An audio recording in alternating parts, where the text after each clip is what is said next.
और हाथरस हादसे से जुड़ी हुई बड़ी खबर आपको दे दें, मैनपुरी समेत यूपी के कई जिलों में बाबा की तलाश जारी है। देर रात यूपी पुलिस की टीम रामकुटिया आश्रम में भी पहुंची और पुलिस अधिकारी ने कहा कि बाबा आश्रम में नहीं है। पुलिस सिर्फ यहां सुरक्षा जांच के लिए आई थी। तो यूपी के कई जिलों में बाबा को तलाश किया जा रहा है। कई टीमें लगाई गई हैं, अलग अलग इलाकों में जाकर बाबा की तलाश कर रही हैं, लेकिन अभी तक बाबा का कोई पता नहीं चल सका है। देर रात यूपी पुलिस की टीम रामकुटिया आश्रम भी पहुंची थी और पुलिस अधिकारी ने कहा कि आश्रम में बाबा नहीं है, लेकिन यहां सिर्फ सुरक्षा जांच के लिए टीम पहुंची थी।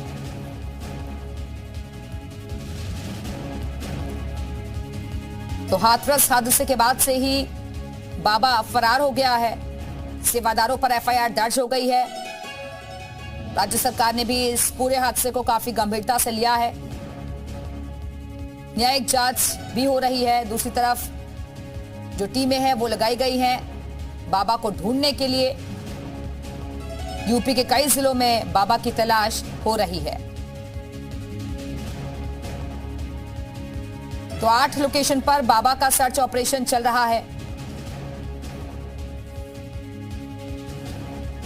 और इसी खबर पर और ज्यादा बातचीत के लिए इस वक्त हमारे साथ हमारे सहयोगी नीरज जुड़ चुके हैं। नीरज, पुलिस की कई टीमें लगाई गई हैं बाबा को तलाशने के लिए, लेकिन अभी तक बाबा का कुछ पता नहीं चल पाया है।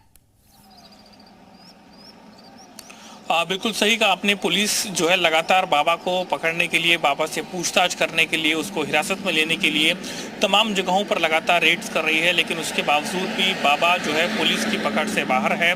और इस वक्त मैं मौजूद हूं जो कि मैनपुरी में बाबा का जो आश्रम देख रहे हैं, जो कि विशाल आश्रम है, जो कि यहाँ पर मैनपुरी में इसको बनाया गया था। और यहीं पर ही बता रहे हैं कि जो बाबा हैं वो हमेशा रुकते हैं, यहीं पर ही रहते हैं।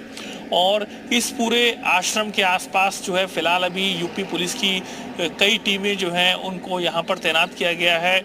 वहीं इसी के साथ इस आश्रम की जो सिक्योरिटी है वो भी यूपी पुलिस कर रही है। और इसी के साथ यूपी पुलिस के पास तमाम इनपुट्स हैं और ये भी जानकारी है कि अंदर जाकर के जो यूपी पुलिस है उन्होंने सर्चिंग अभियान भी चलाया था, लेकिन उसके बावजूद भी बाबा के बारे में कोई जानकारी जो है यूपी पुलिस को नहीं मिली है।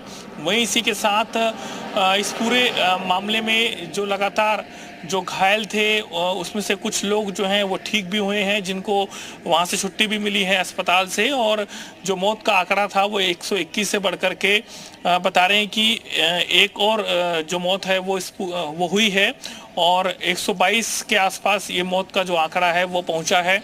और कई ऐसे अभी भी जो लोग हैं वो अस्पताल में भर्ती हैं जिनकी हालत जो है नाजुक है। और जितनी भी मौतें हुई आश्रम के बारे में बताइए, क्या आपने कुछ लोगों से बातचीत की है?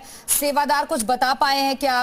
कितने कमरे हैं इस आश्रम में? क्या व्यवस्थाएं अंदर रहती हैं? बाबा का कमरा कैसा है? क्या एकांत में बाबा रहते हैं? किसी को जाने की इजाजत नहीं होती? क्योंकि कई जगह ऐसी भी खबरें मिल रही हैं कि कमरे अलग हैं बाबा के और वहां से चुनिंदा लोगों को ही जाने दिया जाता था। बिल्कुल सही कहा आपने, क्योंकि ये जो विशाल आश्रम आप देख रहे हैं जो कि बाबा का घर इसको बताया गया है, महल बताया गया है, इसमें कई रूम हैं और जहां बाबा रहते हैं जो बाबा का सीक्रेट रूम है वो उसके बारे में ज़्यादातर लोगों को नहीं पता है। वो वहाँ पर पहुँचना भी बड़ा मुश्किल होता है। वहीं इसी के साथ ही इस आश्रम में उनकी जो पत्नी है वो भी यहाँ पर रहती हैं। वहीं इसी के साथ जो उनके करीबी जो उनके अनुयायी हैं, जो उनके भक्त हैं, वो यहाँ पर सेवादार जो हैं वो यहाँ पर रहते हैं। और बड़े एरिया में जो है इस आश्रम को बनाया गया है और इसी के साथ बड़ा ही आलीशान है। अंदर लग्जरी सुविधाएं हैं, क्योंकि जब हमने गेट से देखा था तो अंदर काफ़ी सारी जो गाड़ियां हैं वो अंदर खड़ी हुई नज़र आई हैं। वहीं इसी के साथ कुछ सुबह के वक्त तो यहाँ पर जो सेवादार थे, जब हम यहाँ पहुँचे हैं तो यहाँ पर लोग नहीं मिले, लेकिन जो कल यहाँ पर सेवादार पहुँचे हुए थे तो उनका कहना था कि बाबा जो हैं वो भगवान का रूप है। इस तरीके की बातें उन्होंने बोली हैं और इसी के साथ बाबा में पूरा विश्वास रखते हैं। तो इसी लिहाज से करीब 2.5 लाख के आसपास जो उनके भक्त हैं वो पहुंचे थे सत्संग में शामिल होने के लिए। उसके बाद में जो उनके चरणों की धूल को माथे पर लगाने को लेकर ही ये पूरा इंसिडेंट होता है। वहां पर जो हालात थे वो कंट्रोल से बाहर होना शुरू हो जाते हैं। और वहीं इसी के साथ आप देखेंगे कि पूरा जो एरिया है सिर्फ और सिर्फ यहाँ पर बाबा का जो महल है आश्रम के बाहर भी पुलिस की सिक्योरिटी नजर आ रही है। बहुत बहुत शुक्रिया आपका नीरज, हमारे से जुड़ने के लिए, जानकारी देने के लिए। बाबा की ही तलाश हो रही है कि बाबा को कब पुलिस गिरफ्तार। एक अपने आप में एक बहुत ही दिलचस्प चीज है कि वो एक और बाबा के मैनपुरी आश्रम की तस्वीरें आपको दिखा रहे हैं।